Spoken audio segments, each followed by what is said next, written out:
পুরো ডাকাতির পরিকল্পনা বাস্তবায়ন এবং ডাকাতি শেষ হওয়ার পর পর্যন্ত একক নেতৃত্ব সে দিয়েছে। এই ঘটনার মূল হোতা এবং মূল পরিকল্পনাকারী একই ভবনে 7ম তলায় বসবাসরত জিয়াসমিন ওরফে ইয়াসমিন নামে এক গৃহবধূ। যেদিন ডাকাতির ঘটনা সংঘটিত হবে, জিয়াসমিন নিজেই উক্ত ভবনের নিচতলায় এসে তাদেরকে রিসিভ করে এবং ওই বাসাটা দেখিয়ে দেয়। এরপরে ঘটনাস্থলে গিয়ে ভুক্তভোগীদের সে সান্ত্বনাও দেয়। গত 18 জুলাই সন্ধ্যা আনুমানিক 7:25 এবং 7:50 এই সময়ের মধ্যে রাজধানীর কামরাঙ্গীরচর থানাধীন মাহাদিনগর এলাকার রক্সিগলি সংলগ্ন 10 তলা একটি ভবনের 5ম তলায় চাঞ্চল্যকর একটা ডাকাতির ঘটনা সংঘটিত হয়। উক্ত ডাকাতির ঘটনার সাথে প্রত্যক্ষভাবে জড়িত থাকার অভিযোগে কামরাঙ্গীরচর থানা পুলিশ কামরাঙ্গীরচর থানা এলাকায় অভিযান পরিচালনা করে এ পর্যন্ত 4 জনকে গ্রেফতার করেছে। গ্রেফতারকৃতরা হলো জিয়াসমিন ওরফে জেসমিন, মোহাম্মদ সজীব আলম, মোহাম্মদ রিপন মিয়া এবং মোহাম্মদ ফারুক খান। এই ঘটনা সংঘটিত হওয়ার পরপরই কামরাঙ্গীরচর থানা পুলিশ সহ লালবাগ ডিভিশনের ঊর্ধ্বতন কর্মকর্তাগণ ঘটনাস্থল পরিদর্শন করেন এবং ঘটনার সাথে জড়িতদের শনাক্ত এবং গ্রেফতারে অভিযান আরম্ভ করেন। তারই প্রেক্ষিতে গত রাত আনুমানিক 12:10 এই ঘটনার সাথে প্রত্যক্ষভাবে জড়িত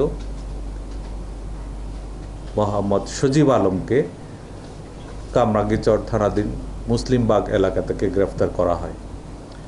সজীবকে গ্রেফতারের পর তার কাছ থেকে পাওয়া তথ্যের ভিত্তিতে পরবর্তীতে আমরা মোহাম্মদ রিপন মিয়াকে গ্রেফতার করি একই এলাকা থেকে। এই সময় রিপন মিয়ার দেখানো তথ্য মতে তার বাসা হতে লুণ্ঠিত নগদ 1 লক্ষ টাকা উদ্ধার করা হয়। এই দুজনের কাছ থেকে পাওয়া তথ্য এবং জিজ্ঞাসাবাদে এবং গোয়েন্দা তথ্যের ভিত্তিতে একই রাতে কামরাঙ্গীরচর থানা এলাকা আরেকটা অভিযান পরিচালনা করে এই ঘটনার অন্যতম নেতৃত্বদানকারী ফারুক খানকে গ্রেফতার করা হয়। ফারুক খানের কাছ থেকেও একই সময়ে তার শয়নকক্ষ থেকে তার দেখানো মতে নগদ 1 লক্ষ টাকা উদ্ধার করা হয়। এই 3 জনকে গ্রেফতার করার পরে আমরা তাদেরকে ব্যাপক জিজ্ঞাসাবাদ করি এবং ঘটনার প্রকৃত রহস্য উন্মোচনের জন্য আমাদের তৎপরতা অব্যাহত রাখি। তার এই ফলশ্রুতিতে আমরা জানতে পারি এই ঘটনার মূল হোতা এবং মূল পরিকল্পনাকারী একই ভবনে 7ম তলায় বসবাসরত জিয়াসমিন ওরফে ইয়াসমিন নামে এক গৃহবধূ।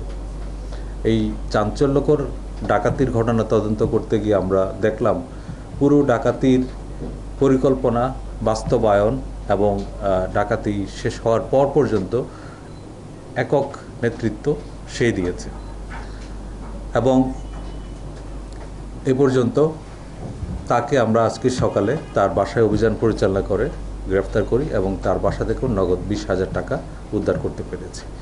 এছাড়া ফারুক খানের হেফাজত হতে লুণ্ঠিত স্বর্ণালংকার আমরা উদ্ধার করেছি এবং কয়েকটা অলংকার এখনও মিসিং আছে, সেগুলো উদ্ধারের জন্য আমাদের তৎপরতা অব্যাহত আছে।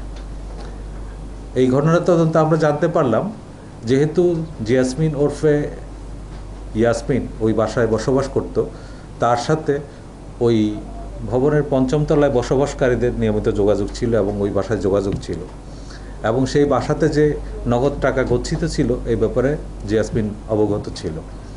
জিয়াসমিন পরিকল্পনা করে কিভাবে এই টাকা লুণ্ঠন করা যায়, সেই পরিকল্পনা অনুযায়ী সে তার পরিচিত কয়েকজনের সাথে যোগাযোগ করে এবং তাদের এই ঘটনায় উদ্বুদ্ধ করে এবং সেই প্রেক্ষিতে তারা জড়ো হয় এবং যেদিন ডাকাতির ঘটনা সংঘটিত হবে জিয়াসমিন নিজেই উক্ত ভবনের নিচতলায় এসে তাদেরকে রিসিভ করে এবং ওই বাসাটা দেখিয়ে দেয়।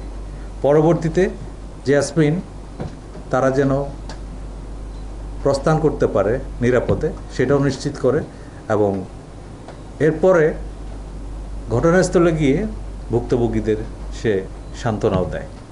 এমনকি রাত্রেবেলা যখন আমরা ওই ঘটনাস্থল পরিদর্শন করি, সেই ঘটনাস্থলে জিয়াসমিন নিজেই উপস্থিত ছিল।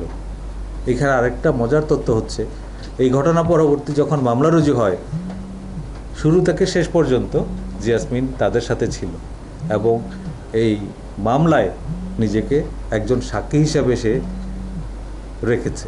মামলার এজাহারে সে একজন সাক্ষী হিসেবে নিজের নাম অন্তর্ভুক্ত করেছে বাদীপক্ষের নিকট। তো এই বিষয়টা পুরোপুরি একটা চাঞ্চল্যকর ঘটনা। এই ঘটনায় আমরা এই পর্যন্ত মোট 8 জনের জড়িত থাকার তথ্য প্রমাণ পেয়েছি। 4 জন ইতিমধ্যে গ্রেফতার হয়েছে এবং ঘটনায় জড়িত অন্যান্যদের গ্রেফতারে আমাদের তৎপরতা অব্যাহত রয়েছে। ধন্যবাদ আপনাদের সকলকে।